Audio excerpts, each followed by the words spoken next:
Hi there, I'm Jessica, 34-year-old. Seems my younger sister-in-law snagged herself a rare find, but seriously, why is she flaunting it? Shouldn't my brother prioritize family over flashy things? As I geared up for the big day, I found solace in spying on my cat through a pet camera. However, what the pet camera showed was not my beloved cat, but my dolled-up sister-in-law who was attending our wedding. Unaware of the pet camera in the room, she was freely rummaging through my personal belongings. When I showed this to my husband, he blew up like a hot water heater and charged into the room where his relatives were waiting. Broadcasting the live footage to the entire family, my sister-in-law was caught humming a tune while voicing her grievances about my husband and trying on my personal items. Upon seeing her outrageous behavior, my in-laws turned pale and rushed out in a hurry. Minutes later, a devastating comeuppance was in store for my sister-in-law, who thought she had not been caught and took bold actions. I have been working at the company I joined in my final year of university for 3 years. About 2 years after I started working, a male colleague whom I began to regard as more than a friend confessed his desire for a serious relationship with the intent of marriage. I accepted his proposal without hesitation. A year has passed since then, and we are now in full swing preparing for marriage. Our new home is located not far from my in-laws' place, and with the pretext of a wedding gift, both our parents contributed little by little, and we bought a pre-owned single-family home. The remaining amount of the purchase price was covered by a mortgage, but since both my husband and in-laws agreed I should keep working post-marriage, we were optimistic that working together would allow us to pay it off sooner. There was a reason for choosing a single-family home. I have an extraordinary love for cats, and I lived surrounded by several cats at my parents' home. When I decided to attend a university in another state, and had to live alone, of course, I never considered parting from my cats.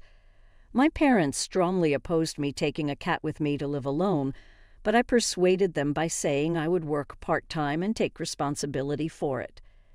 In the end, I was only able to bring one cat from my parents' home, but I pride myself on not letting my cat feel deprived while I balanced my studies and part-time work. After graduation, I continued to live in the same pet-friendly apartment, but post-marriage, it was undeniable that the apartment was too small. I was very sad at the thought of possibly having to return my cat to my parents' house. To me, cats are almost like soulmates. Having my dear cat with me has allowed me to endure tough exams and overcome the loneliness of living alone for the first time. My husband was aware of my passion for cats even before we started dating, so he was okay with keeping a cat. However, it was challenging to find a pet-friendly apartment or condo.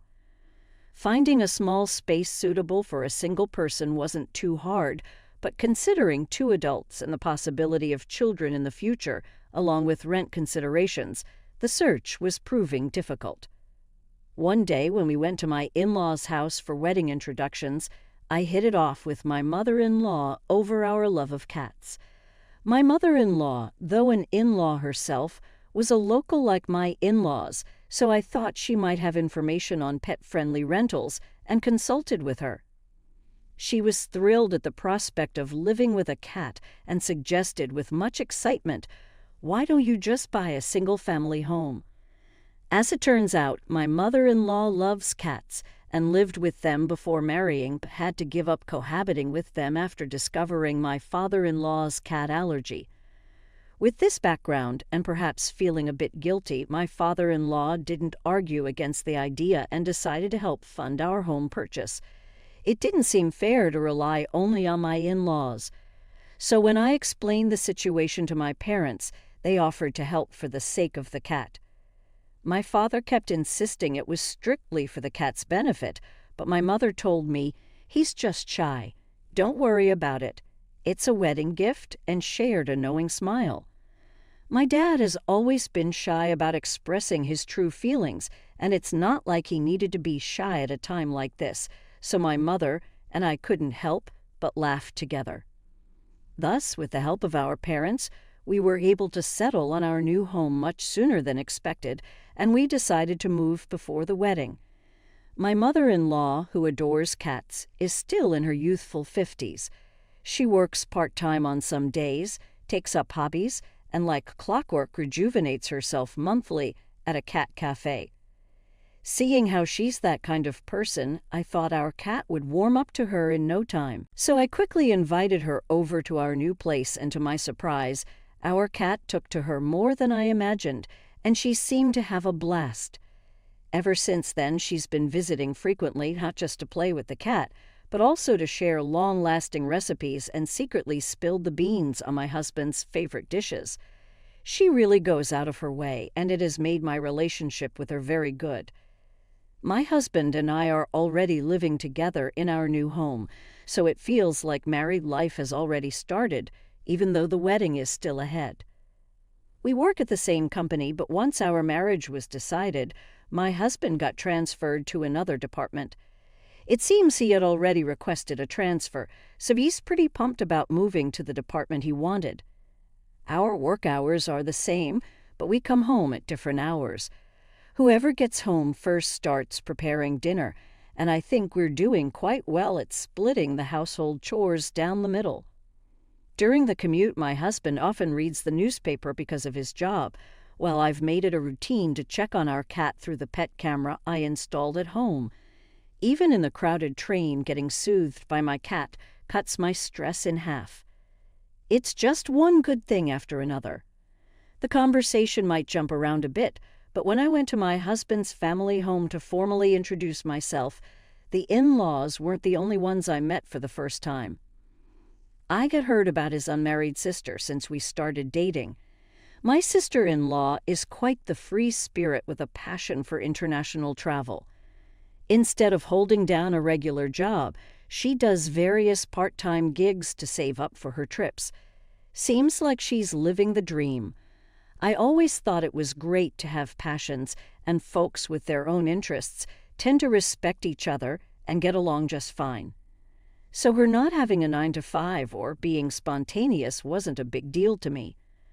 Truth be told, my own decision to work full-time was largely to keep up a lifestyle surrounded by cats, and the appeal of having paid leave in case something happened to them was not lost on me. You don't usually get that with part-time jobs. I'm pretty keen on traveling myself. Back when I lived at home, I went on a few international family trips. Learning about unknown worlds is always a plus, and I figured I'd get along with my sister-in-law just fine. My husband, however, gave me an earful about how naive my thinking was. He vented about all the troubles he's had because of her, like how his money would magically shrink or how she'd dip into the savings he built up from his own part-time work, thinking his piggy bank was too vulnerable. He had his folks set him up with his own bank account, but even then, it seemed she'd somehow withdraw from it without his consent. Back in the day, he used easy-to-remember pins, which pretty much gave her free rein. He said it felt just like being robbed. He was pretty steamed up, maybe reliving those emotions because she also had a habit of using and breaking his stuff without asking. They seemed to be on pretty bad terms. There didn't seem to be any lies in my husband's side of the story, and it didn't sound exaggerated.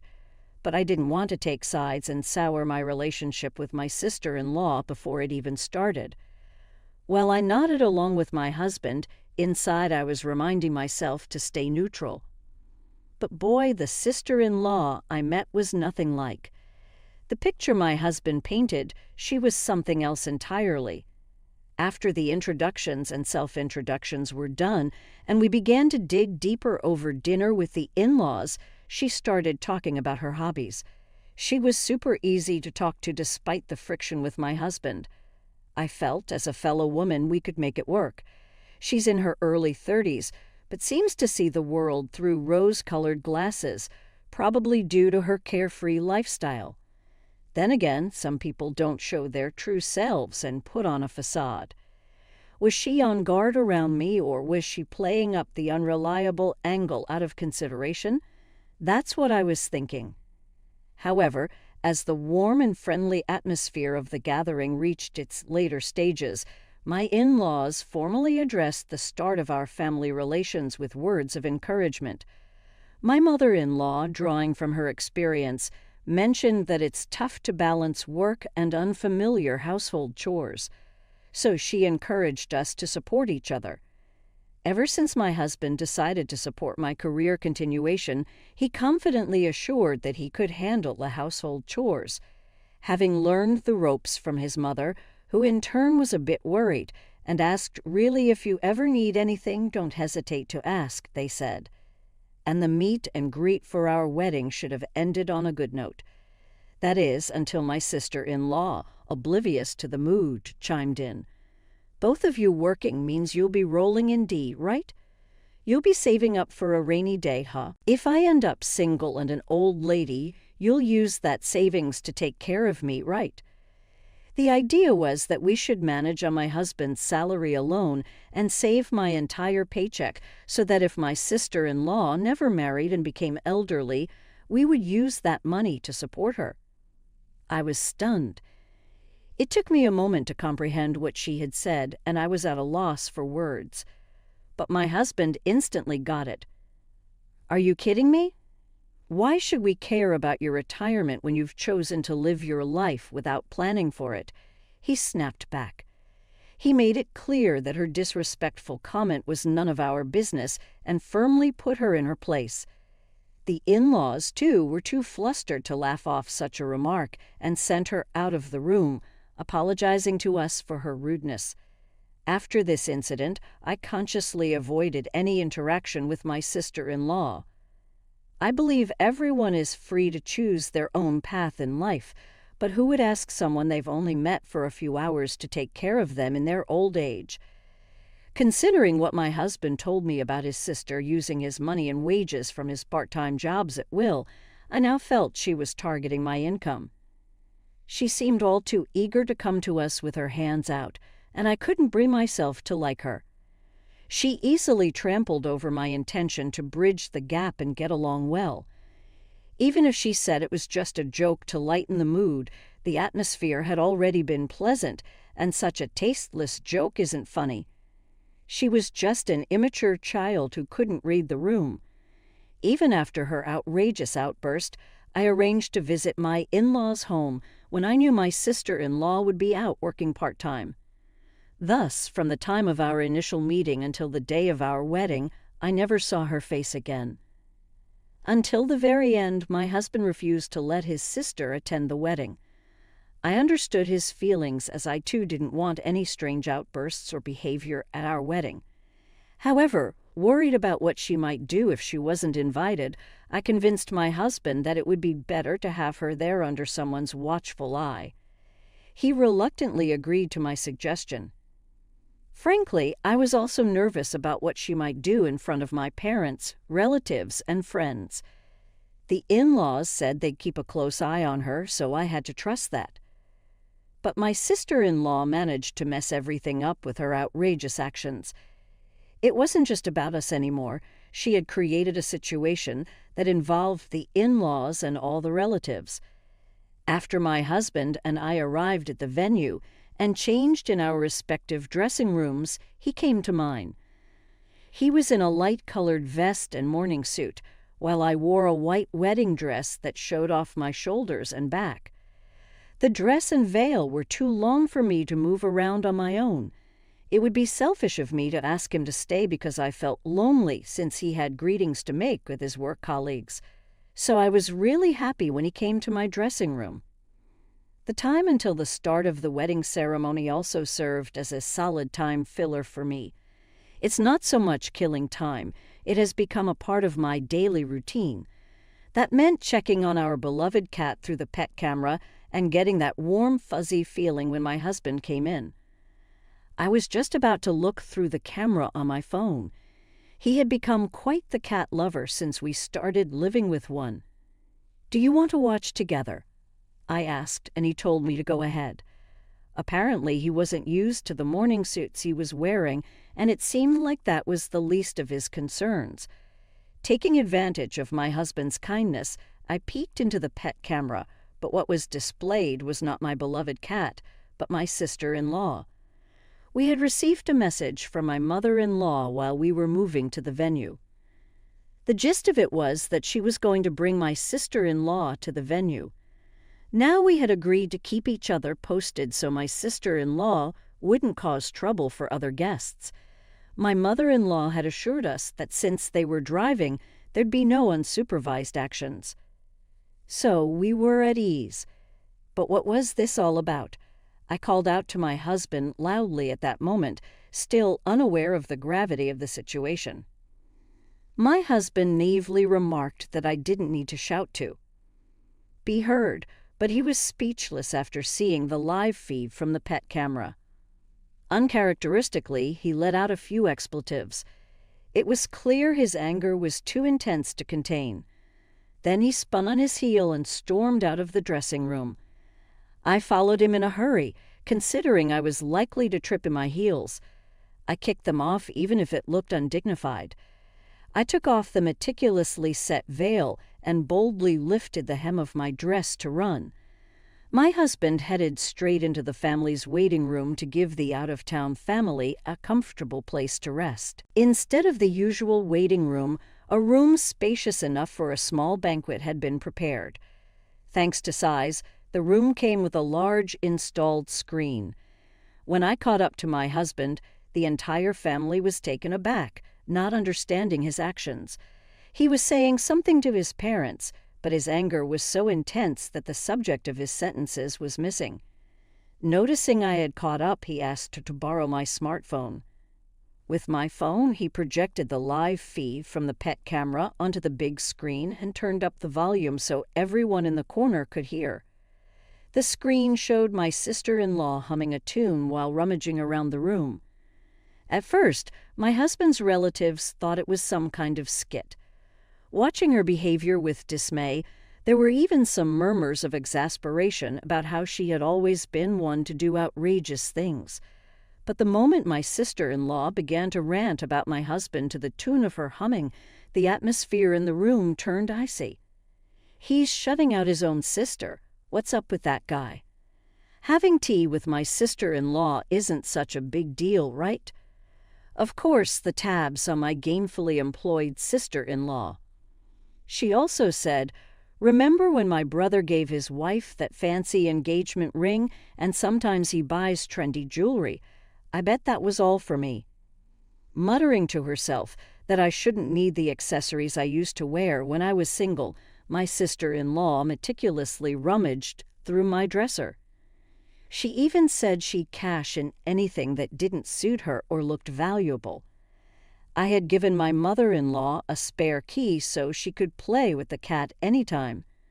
Knowing this, my sister-in-law, who had been banned from our house, took advantage of my mother-in-law's absence during the wedding to sneak in and look for valuables. Upon understanding the situation, my in-laws immediately stood up, their faces pale, and apologized to me.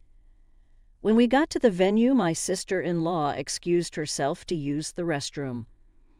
Regardless of whether my sister-in-law needed to be watched all the way to the restroom, anyone would think that if you bring someone to a venue, they would behave. My husband and I, along with my in-laws, never thought my sister-in-law would do something so drastic as to head to the venue. We assumed we'd be notified when she arrived. Who would have thought that on the very day of her own brother's wedding, she would sneak into our house to commit theft? My in-laws did apologize again, emphasizing that stopping my sister-in-law's actions was the priority. And with that, my father-in-law sprinted out of the waiting room. My mother-in-law followed him. The relatives on my husband's side seemed unable to grasp the situation. Maybe they were struggling to organize their feelings, terrified that a criminal might emerge from the family. Oblivious to the relatives' awareness, my sister-in-law, upon finding branded accessories in my dresser, tried them on, checking herself in the mirror with a satisfied smile, and even checking their resale value on her phone. The relatives left in the waiting room began to grumble complaints about my sister-in-law's behavior and their growing distrust towards the in-laws who had raised her. They questioned the upbringing, suggesting that being a freeloader and single past 30 led to this behavior. Regarding this, I think it's questionable whether my husband should apologize from the beginning. He doesn't care about the opinions of relatives, and it seems he is thinking about how to make his sister atone for her foolish actions. I could tell he was desperately trying to control his anger as he clenched his fist over and over. I felt anger and disbelief, but I was convinced that my sister-in-law and I were fundamentally different people. Talking to a person like that is just a waste of time. Even if they suffer a setback, they'll just sleep it off and completely forget about it by the next day. They don't learn from their mistakes nor have any intention of growing. They're nothing but the dregs of society, only capable of thinking about how to get through life the easy way. I swore that even if my husband or in-laws groveled and begged me for forgiveness, I would never let her in. But I doubt my husband would want that anyway. About 10 minutes after the in-laws had stormed out, the live video took a dramatic turn. As my sister-in-law was engrossed in her search, my father-in-law lunged into the room before she could turn around.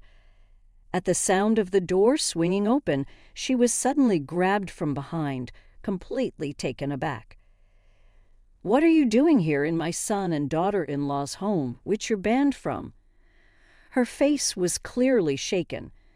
Our new home wasn't equipped with security measures. It seemed like she had done her homework. Knowing this, she must have found a way to snoop around without the in-laws' watchful eyes. Knowing well enough that my mother-in-law had a spare key, but it looked like she hadn't thought about what would happen if she got caught. She was stumbling over her words, trying to make excuses. I was asked by my sister-in-law, "Look, I even found the jewelry as proof, right?" Then, trailing behind, my mother-in-law entered the room holding a smartphone. She loudly exclaimed that she had to report the illegal entry to the police.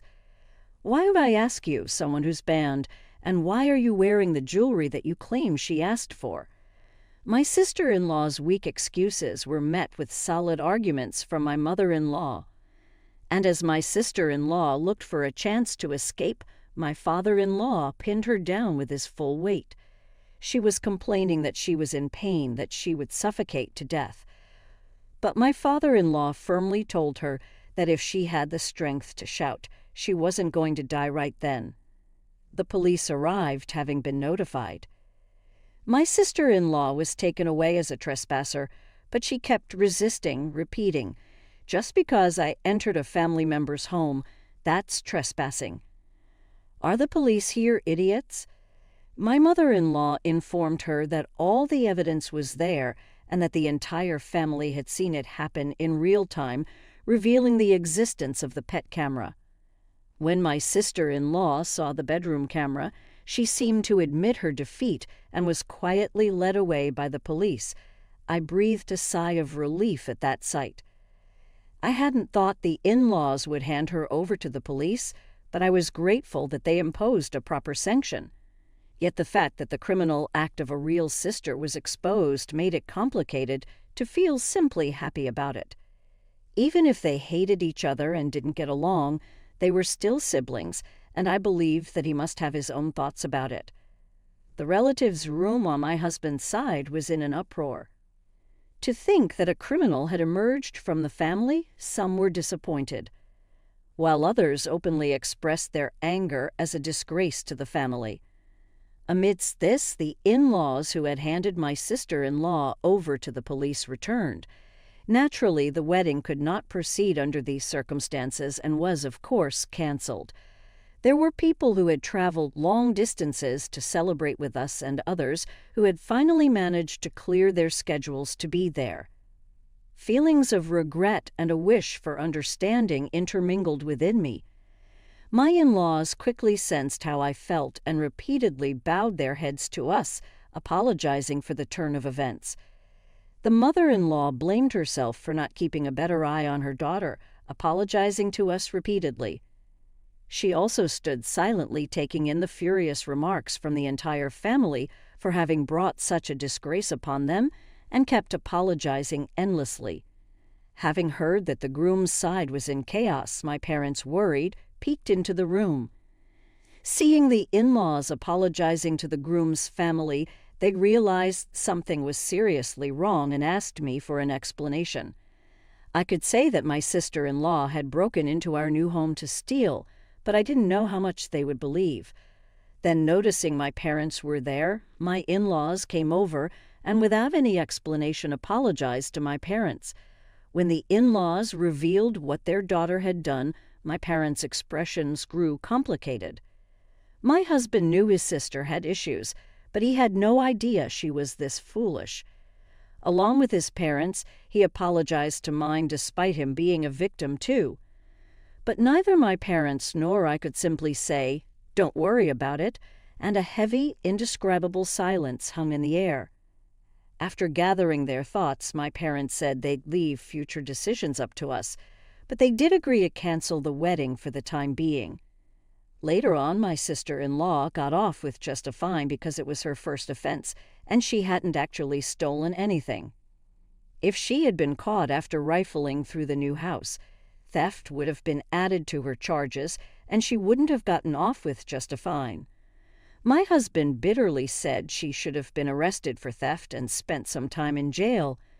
I was slightly in agreement, not wanting anything to do with her going forward. Though my sister-in-law got off with the fine, she now had a criminal record, and the in-laws severely scolded her for breaking into someone's house while they were away. Even if she was family, my daughter would know right from wrong. Well past the age of 30, my father-in-law raged to the point I thought his veins might pop, and I heard he disowned her right then and there. She had to pay for all wedding-related expenses, including those incurred from the cancellation. My sister-in-law, who had blown through all her part-time job earnings, was forced to borrow from every lender out there to cover the costs. Of course, some lenders were reputable, while others were shady, skirting the edges of the law. And now she faced a future of hard work and being hounded by debt collectors. Unable to accept this series of events, my sister-in-law took to social media to vent her frustrations and seek validation. But instead, she ignited a firestorm of criticism. Her photo, real name, and criminal record were spread all over the internet, and a search would bring up those details. She later deleted her posts, but someone had saved the logs, and her rants never really disappeared from the internet. Even when she created new social media accounts, she was quickly found out, ensuring that her criminal past would follow her. She was fired from her previous part-time job because having a criminal worked there could tarnish the establishment's reputation. And she was let go from other jobs after being outed by coworkers who knew of her infamy. She's currently scraping by working in physically demanding jobs like construction, barely making her debt payments. It's said that resuming her hobby of traveling abroad is almost impossible now. After all that settled down, we had a small, intimate wedding with just close friends and family. It was a DIY wedding with colleagues and friends, but it was filled with love and will be a cherished memory for life.